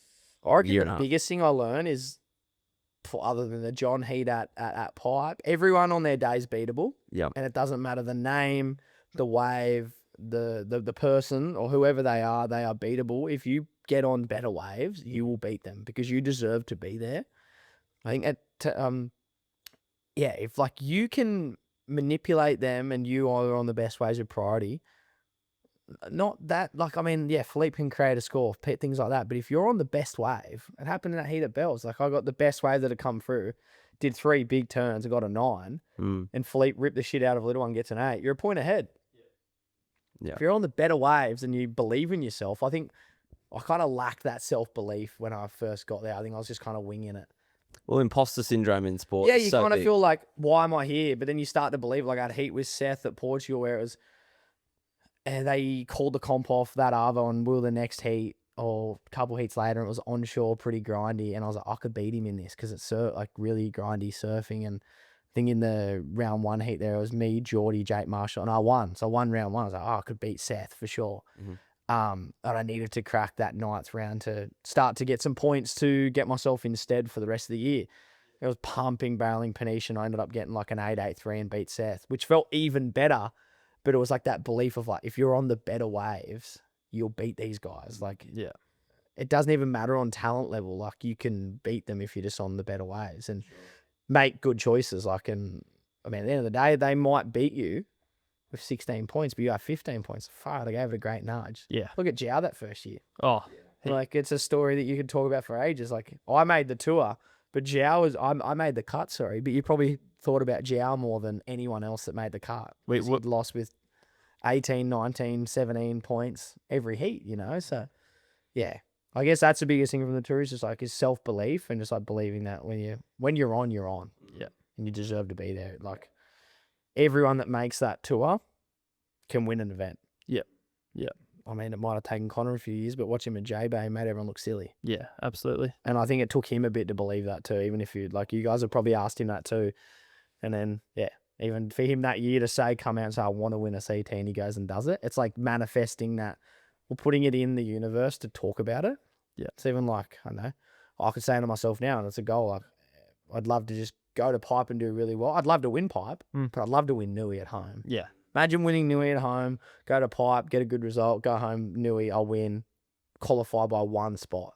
Oh, Are you kidding me? Like, I don't need to win the Changers. Like, nah.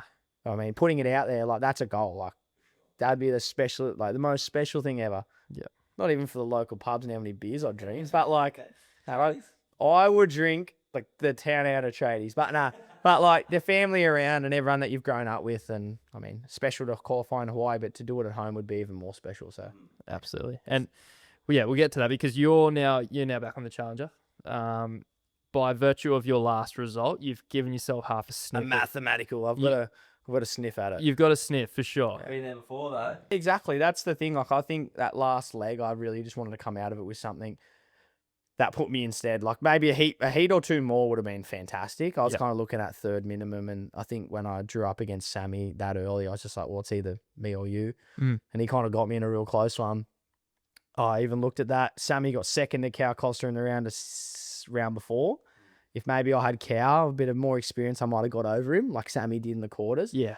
And then me and Sammy meet up in the quarters would have been that, I don't know, 1,500 extra points would have been nice. But Yeah. just for me to get a 9th, and a funny stat, I actually have never got under a 9th in Brazil and on the challenge. Really? Yeah. So Wow. I've gone 9th, 3rd, 9th. So I've never lost before that on the Challenger. So it's a pretty... And I heard that, and I got told that before the event. I went, well, fuck, I better not get less than 9. Like, better keep the stat running. So, yeah, I mean, go to pipe. I mean, for me, I still just want to enjoy myself. And I feel like I'm in, for myself and my own mental space, I feel like I'm in a great position that I don't have that qualifying pressure. Yeah. I can be a Dark horse. a dark horse, come from the back, back mark a horse, come Wings. down the side, and they'll Pull in wings from wings. the outside. So, and that takes the pressure off me. Like, I'm not going to be like in the qualifying, chat. They're not going to go, Jackson, make it this. It's kind of nice. I can just be me and surf and not that pipe somewhere. Like, we can talk about that first wave and say that I can do it, but I'm not renowned for there, so I can kind of fly under the radar. And I know even if I'm getting 9 points, you're making heats, because I mean that's half the time at pipe. You're making heats of 10 points. It's not those glorified 16-point heat tails. You just got to chip away, keep going. And you've had something that not a lot of people have, which is man-on-man experience out at pipe, which it's invaluable. Are you looking at this last 2 events? Are you full hardcore set on a qualification push, or are you more just looking at get me inside that top 20, get me going? Top 20 is definitely the main goal. Yeah. But also, like, you got to have. I've always been a big believer in you've got to have like a major goal and like minor goals, and your major goal is always kind of like the more achievable one. Yep. Like top 20. Yep. And then the minor goals, but they're still there, but you can't put all the emphasis on it because they're actually more out of reach. Yeah.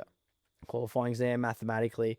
But like I said, worst case scenario, if I had to go back to the Regos for a year or even 6 months or whatever, and if I got a wild card and a few challenges, if that was the worst case scenario, it's not the worst case to be in, go to NIAS, maybe a good Indo trip, and those regional ones might be good for me. So, I mean, I definitely have had some emotions and some thoughts in this last year about definitely not retirement, but do I have a break, or just with how hard it was. Like last year before Brazil, I was really struggling, had the injury, nearly broke me. I couldn't make a heat until Brazil and got third. I was like, I can do this. Yeah. But I didn't have anywhere to go after that third, you know what I mean? Yeah. Then this year I had such a, good off season, come to Nui, and I lost first heat. I was like, for fuck's sakes, what the fuck's going on here? So, I just got to roll it out. And I mean, I know 28, still got plenty of years. It's just lucky enough to be supported to be able to still do it. And even if I have to go back and do some work to be able to do it, I definitely want to continue to do it for as long as I can. I mean, I've always said if it does become, I know, financially really bad, then maybe wrap it up and think about what's next. I know, family, kids and whatnot. But I mean, at the moment, I'm still pretty focused on getting back there somehow, or at least just giving it a good honest nudge. And I mean, biggest thing is, it's another thing Mum said, is just never regret. Just have no regrets. Yeah. No regrets with an A. Yeah. But you know what I mean? Like, no regrets. And don't pull stumps early, because you'll look back on life and you might be 40 sitting down at the pub and you're just going, fucking hell, I wish I gave another year. Yeah. So that's my thing. It's just like, never pull stumps early. Like, and as bad as it emotionally, I think I said to someone after US Open, I got like 3 points. I think I came in and said I'm retiring. Right. Bit of an emotional fella. Yeah. But like, you know what I mean? Like, that's a few years off, and got a lot more to give before that happens. A lot Absolutely. more beers to drink on the podium, hopefully. You're a long time retired, aren't you? So you may as well just give it every bit of opportunity. 100%. You got the rest of your life to do the rest of the normal things, and we still get to do them. We just don't get to do them like as often. Yeah. Yeah. I mean, people would trade any of us in a heartbeat to jump off the job site and go fly to Portugal and Brazil, even though it might have cost them a bit of money. Yeah. But I definitely wouldn't be trading him to go to the job site every day. Nah. Probably the only thing you'd trade him is the normality of being home, and I don't know, just that normal life sometimes. That's sometimes what we miss. That the craving is like, I know, going to the supermarket again, and just knowing that you're home for a while. Like, I know, a mate calls and is like, hey, come have a beer or come have a hit. That's kind of what we crave, rather than going, oh, fuck, I'm living out of a suitcase. Yeah. Yeah. That's me personally. Yeah. And I'm hearing rumours today, actually.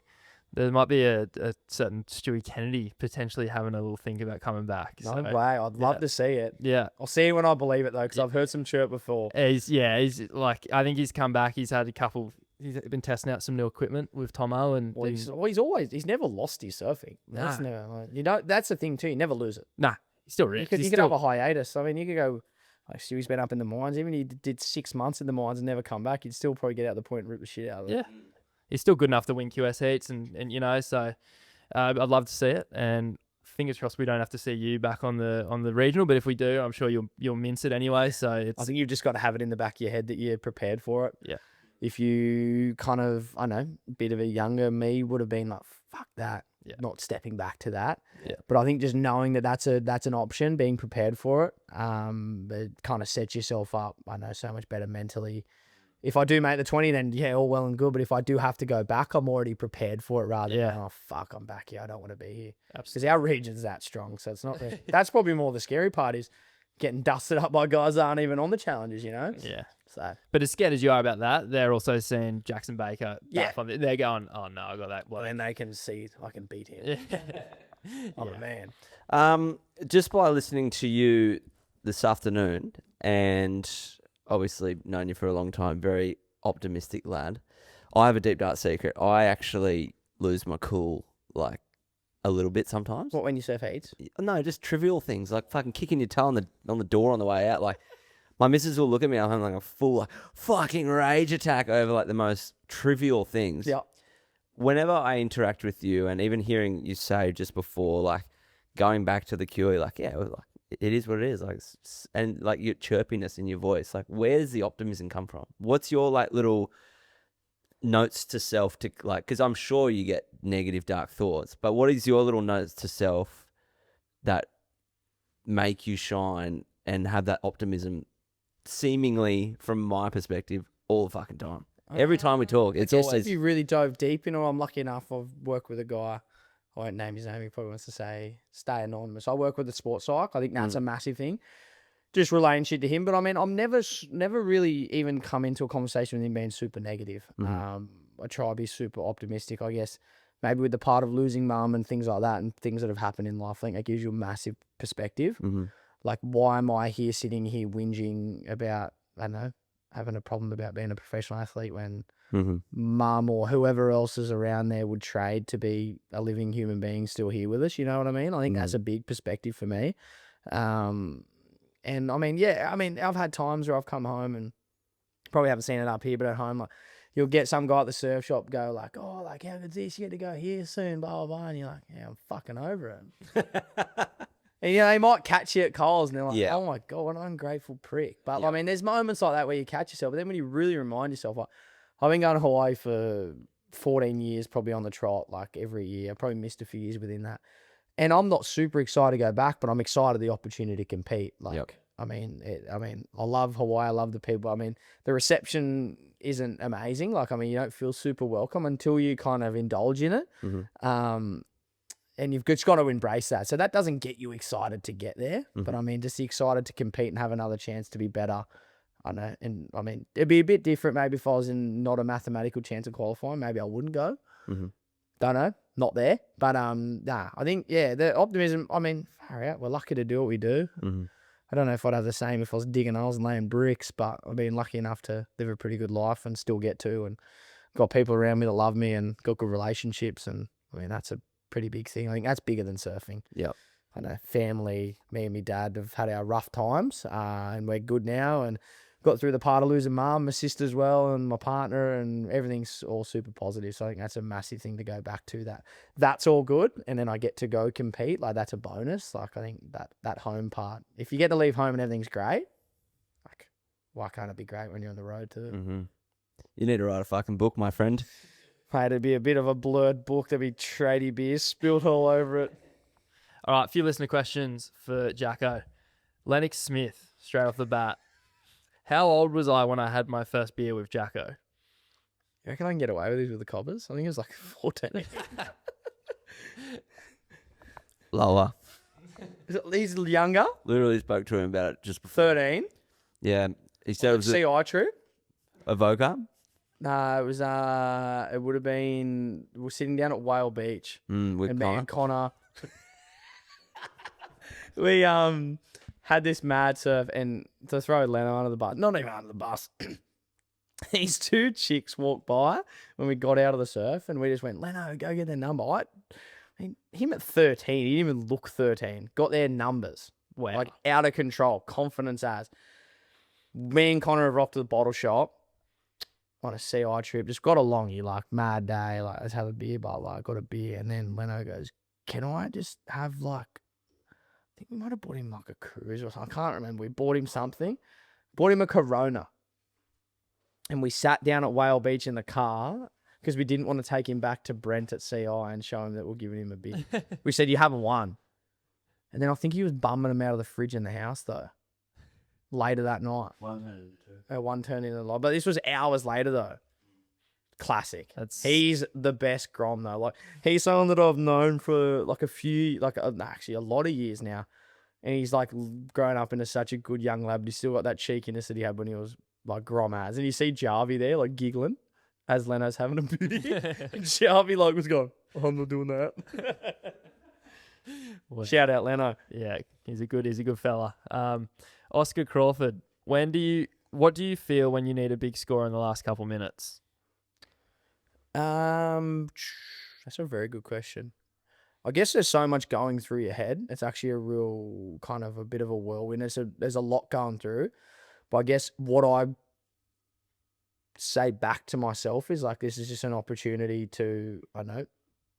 I mean, it's different. So you said big score, hey. It's like if it's a small score, I reckon it's worse. Yeah. If you need a 4-5, give me an 8-1-7 to need. Like, at least you know what you're looking for. You can sit out there and not catch a wave. Yeah. And that's okay. But if that wave comes, you know the wave. Yeah. So at least with the big score, you're like, okay, if this wave comes, I have to go balls to the wall. Mm-hmm. And I can't be afraid to fall. Yeah. And a lot of the times that I have needed a big score on the buzzer, I've done it pretty well. I don't know what happens. It's like I get in autopilot once I get on the wave. There might all be all this noise, but as soon as I take off, it's like I finish the wave and I'm like, holy fuck. Yeah. Like, I've just belted it. Like, I've even rewatched waves, like even the Philippe 9, like I think I needed an 8-8. And I don't even remember going into that last turn doing like a Finna Larry. Like, I don't remember. And then I finished and all I remember is claiming it like a mad dog, like absolutely loose ass. But there's other times where you need a 4 and it's like you feel like you surf down because you just got so much pressure on you in that instance. So yeah, a big score's way better to need, but I think it's just like there is noise there. I can't tell you the exact feelings, but I mean, it's not till you stand up. That's like every time you stand up in a heat, you don't really think. I don't really stand up on a wave and can remember thoughts that I've had on a wave. I think it's all before you get up. Yeah. Mikey McDonough. Ask what his sleeping hours are like during the day while on the road. I sleep so much. I just like I'm all about just if I'm honest about my, especially now in the challenges, like I know, and I've chatted to my sports, like I know that my work in the water is done before I get there, and my boards feel good. Like my biggest thing is like I see guys before a comp wigging out on sleds, and one of the things that I'll say Bill's first name, Bill, my sports psych, he just goes, Jacko, when have you ever packed a bad board? Like you don't need to get your boards intact before you get there. You could take out anything. Like in Brazil this year, before round 1, I paddled out on a board I'd never ridden yet. I just had a feeling. It's the pinkest one I got. And my mum like kind of drew me to it that morning. Had a ding in the nose. I don't care. I won the heat. Like there's things and I know, and I mean, maybe that's just me with my own equipment. With CI, I'm so locked in that I can do that. But like, yeah, on the road, I sleep a bunch. Like the boys will go for a second surf and I just lay and sleep. That's like jet lag. I just do that and have melatonin at night and I get over it, and then the boys are still battling. But I think they look at me because I'm older. Might seem lazy, but I don't know. But then if you look at the results and stuff, I'm still making heats and stuff, so I don't think it's a bad thing. But it's a funny question from Mike. He's just seen me just pretzel, like. I sleep everywhere. Planes, I'll sleep for the whole time. People want to sleep, so if someone can sleep, then happy days. But that's more like, but then like you could ask my sleep routine, like when I'm at home, like I'm up at 5:30 every day watching the sunrise. So I don't know what it is, if it's like, but I'm doing that. I mean, in Portugal, you're not getting up for the sunrise. The sunrise is 7:30, you're already up. Yeah. But yeah, it's things like that. Nah, fair enough. Ask Marky how many songs he listens to in his headphones. I'm kidding. Favorite moment while on tour. This is by Lewis Flitney. Favorite moment on tour. I'd have to say it's just the whole, if you could say moment as an event, I'd say it was that Bells event in the second year. Just the emotions of that event. I was lucky enough to that event. Rip Curl made us pink stickers. First time I've ever made a pink sticker. Represented Breast Cancer Network Australia when I started working with them. Had pink bottom boards, the pink stickers, had a pink hat for my interviews. And my biggest thing was the more heats I win, the more times I can get up on the podium and kind of talk about that. So that was kind of my goal before that event. Then I'm getting 5th to Philippe. So it was all just the moments in that. I think had a heat against Leo at the bowl. I think I won round 1 against maybe Leo and Rio. And then I beat Leo on the bowl, pretty big, like washy. Funny enough, with that heat, I'd waxed up a brand new 511 I hadn't ridden before, and Mitchell Ross was looking at me going, what are you doing? I'm like, well, I need a 511. He goes, where's your other one? I didn't bring another one. Wax up a brand new pink board in the... That's just the thing we see. I can wax up anything and just commit, put fins in, I'm out there. Beat Leo, and then I beat Jacko in the round of 16, then lost to Philippe by 0.1. So I think just the whole... I don't know, not even the people I versed or what I did, it was just that event and the whole, I don't know, special part of, I don't know, that event. Then even to go to, I don't know, Ethan and Ryan had a final together, and Ryan got second, and Ethan won in the year. It was like 40 years after his mum. Like, there's just a lot of stuff around that comp. It was super special. It was a really cool feeling for everyone. There's a lot of emotion, and I think that was probably, as a moment, you would say the event was like that whole period. Yeah. Reclaim surf. He feels like you're the king of close heat losses. Is there one that burns a hole in your gut? You'd also say I'm the king of close heats, Wins. like winnings too. Like I used to get called buzzer beater Baker. I was a bit of a maniac for a buzzer beater. Probably why my dad had some heart issues the last month or so. One that stings the most that was super close. Can't be a tour event. Oh, I know the one. Straight back to me. Round 3, El Salvador, first year on tour. Jack Robber dusted me wasn't the buzzer, but it was enough that it was close at the end. Yeah. So not many people would know this story. Because I didn't really want it to come out even on socials and say that I was unwell before the heat, because it puts a dampen on Jack. But I got a mouthful of water in the heat before. In round 1, I beat Idolo and Kaloe in some like onshore Punta Roca. Like, no way I was beating them, and I did. I was like, oh, fuck yeah. Got Jack in round 3. I'd been up spewing and shitting all night that night before, had lost I couldn't keep anything down. Finally found in my suitcase some gastro stops. I was just smacking them. Renato Hickles called me and go, hey, mate, you're in the next heat, like in 40 minutes. And I was still at this Puro Surf, which is 40 minutes away. So I've grabbed my stuff and I've driven there in the the courtesy bus, with Rossi. And not that I knew at that time, but I'd put Carissa's board in my board bag the day before, because it's so hot over there. Yeah. So little do you know, there's traffic. I've got the board out of the board bag. It's Carissa's board. Luckily, I had another board there I hadn't ridden yet. Another story, I hadn't ridden it. Had to wax it up in the car park. I'm like bellies gurgling. Got over the comp period. Rossi's giving me a no sugar Red Bull. He's like, you need to have something. You need some energy, mate. Like, I got in the water, felt like I was going to spew. Yeah. Connor was in the overlapping heat before against Sammy Pupo. I paddled out and Connor's like, where the fuck have you been today? He didn't go for an early morning freeze. I was like, mate, you don't even want to know the story. I've been up all night, like crook as. That heat, so fast forward, first wave, 817. Second wave, 7-7 or something. I had like 15 points. I was just going, oh my God, I need to get gastro more. This is sick. So I had 15 points in the non-prior heat. Wow. Had Jack like on the ropes. Just going and the worst part of that is I had no more energy. The Red Bull everything had worn off. 3 minutes to go, I took a few bad ways of prior and Jack got an 8-9-3 on the buzzer and needed an 8-8 and beat me. Yeah. And it's not that I'd really wanted to tell that story, but I was like, I just don't think, because everyone goes that's probably the best heat at that point that I'd ever surfed on tour points wise. But I'd come off no sleep, so crook. I went back to bed for 3 days. I was cooked. It was gnarly. The water there's so dirty.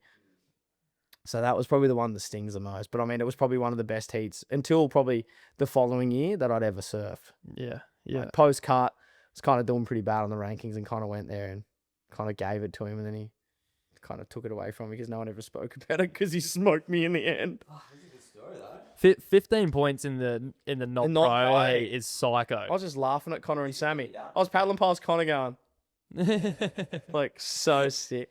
Then he goes, so when we came in from that heat, I was already gone. Yeah. He done his post interview. I was already gone. I had to leave. I was so fucked. Yeah. The gastro stop helped though. Clogged you. Clogged me till Brazil. And then Cal beat me again. Oh, dear. I'll see him tomorrow. I'll sort him out.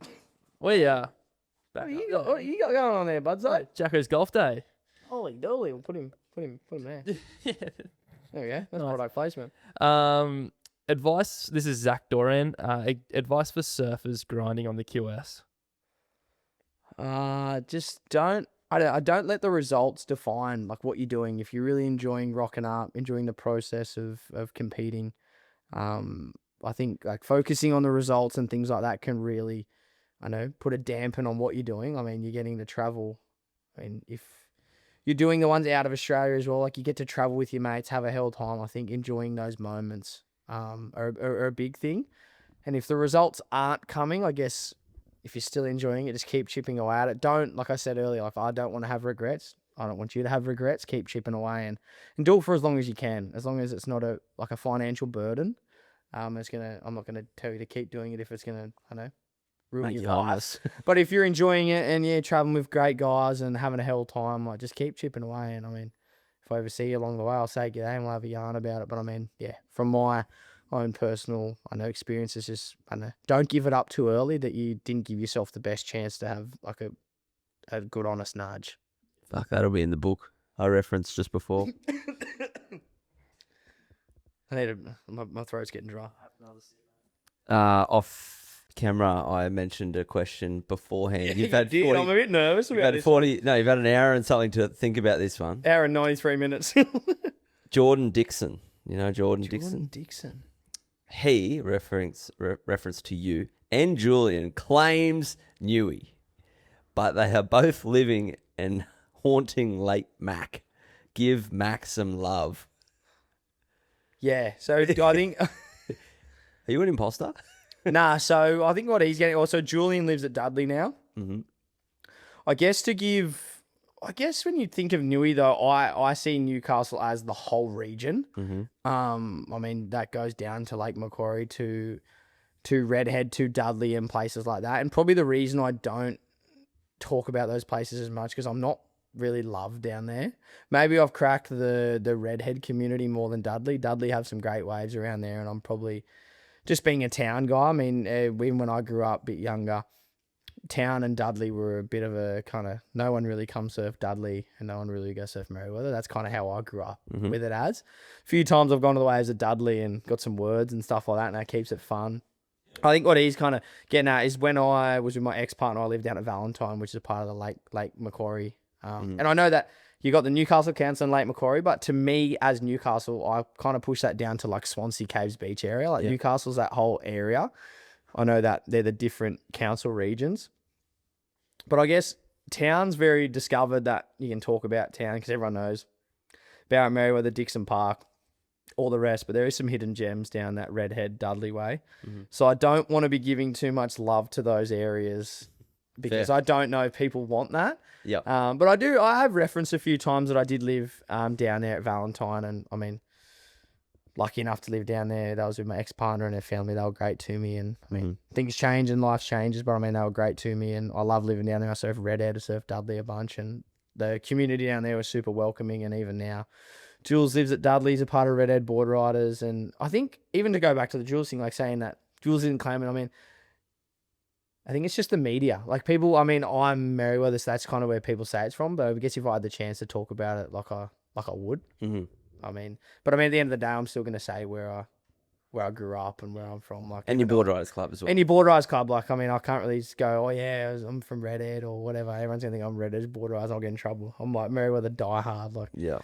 I'll be getting, I don't know, scraped off the concrete before I go anywhere else. Like, even just say I ever move, like my partner now, she's from Bonnie Hills and I know they've got North Haven Board Riders. Even if they tried to like, just say we moved up there and had kids or whatever, like I could never move Board Riders. Like I could help up there, but I would never be able to wear the once shirt. once you're a part of a Board Riders, you can never change. And I think that's even Julian's thing. Like he's never really was a part of his Board Riders up on the Sunshine Coast. I think he was just so busy with his surf career, and now he's helping Redhead. He doesn't surf for Redhead, but he's like a part of their Board Riders. And it's really cool that he didn't just come to Merriweather, not being biased, but we are easily the best club in our area, if not even, I mean, you got Narrabeen there, but in New South Wales, like we're one of the top clubs.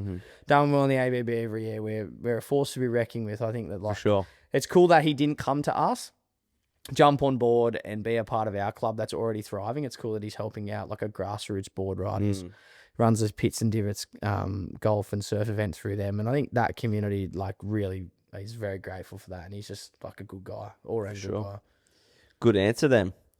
This one's from Luke Summer. Talk me through the infamous alley-oop from Burley at the start of the year. One of the best days we've ever done. Nah.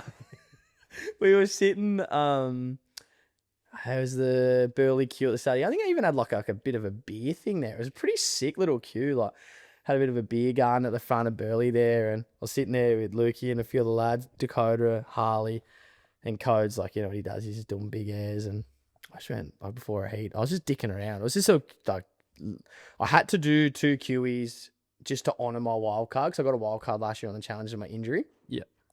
So it's kind of what you do. You just kind of, I mean, and WSL supports, it's like, hey, can you just do 2 of the regional ones? So I feel bad going to do them to take points off people, but if Will goes like, hey, you've kind of got to do them to honour the wild card, I'm like, fucking oath, I'm going to do them.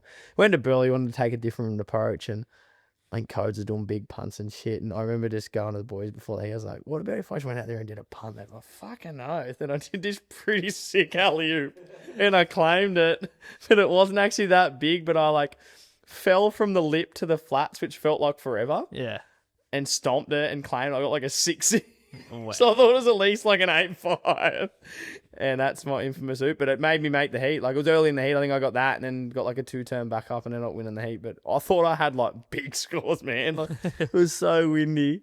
I mean, there was no webcast on that day. I would love to see that punt again. But like, kind of like, you know how if you do like a big air, you launch from the lip. But I must have like hit it laterally and spun into the flats. Yeah. And because I'd done that, it felt like I flew for so long, and then I stomped it, and it was like a pretty hard landing, and I was just like, I don't think I claimed it, but I kind of looked up and flexed at the boys too, like thinking, and they were laughing. They weren't actually clapping because they like thought it was a chop hop. Wow. But made the heat. So you are an air guy then? I can do airs. Yeah. The ankles don't really. I haven't really had a good track record with feet injuries, but yeah, they work. And then this is the one.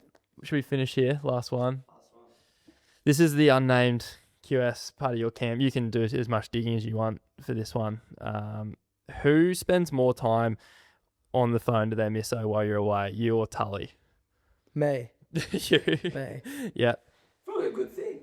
Yeah, I mean, I think my biggest thing is like we're so lucky to be away. I actually feel for my partner when she's at home, and it's the normal life, going to work, and like usually most people, like her friends and stuff, are coming home to their partners. They're there. Yeah. It's like they get to debrief their day, and like when we're away and it's the limited time zones, I just kind of prioritize that so she's happy. Yeah. Like, and she's never not, like, even the days when it gets tough, like, but I think I'm someone that's like, I put that effort in because it's just like that makes life so much easier. Not so much for me, but for her. Yeah. I mean, she might have come home from a shit day, and I mean, she's got no one to chat to, but I'm there to listen or whatever, even if it's a good day. But I think it's just that part of like showing that even though I'm away enjoying, like, I can say I've had a bad day, but I'm in Brazil drinking coconuts and pina coladas. Like, she's not going to look at me and go, you've had a bad day. She understands when I lose, I've had a bad day. But I think there's a lot more stuff at home that like